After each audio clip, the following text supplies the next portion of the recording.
On July 8th, 2014, at 8:30 p.m. in Belo Horizonte, something happened that nobody in the history of football thought was possible.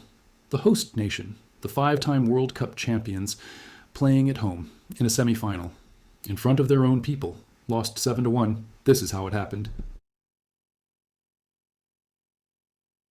Brazil 2014 was supposed to be a coronation.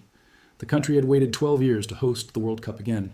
The last time, in 1950, had ended in the Mineirazo, a wound the country had carried for 64 years. This was meant to be the healing.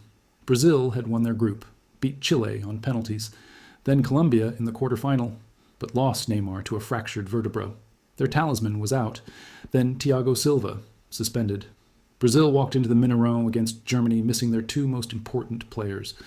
58,000 of their own fans were about to witness something they would spend the rest of their lives trying to forget. The match kicked off. Brazil pressed early. It felt normal. Then, 11th minute, Thomas Miller, corner kick. Simple header, 1-0. 23rd minute, Miroslav Klose, 2-0. 24th minute, Toni Kroos, 3-0. 26th minute, Toni Kroos again, 4-0. 3 goals in 3 minutes.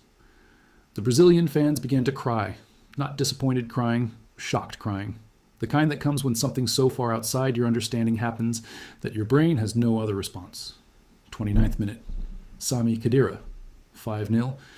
Germany had scored 5 goals in 18 minutes. At halftime, Brazil 0, Germany 5.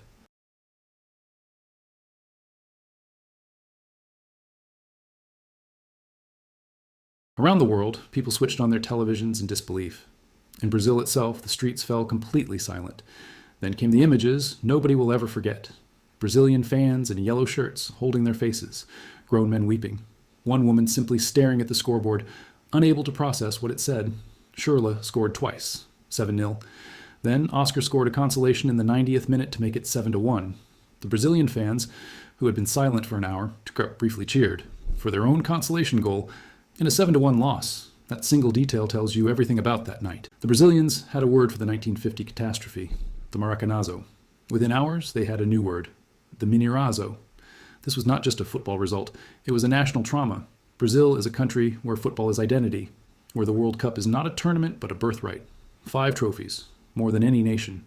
And now this, riots broke out. German players said they barely celebrated. It felt wrong to be happy. Germany beat Argentina 1-0 in the final. Brazil finished 4th.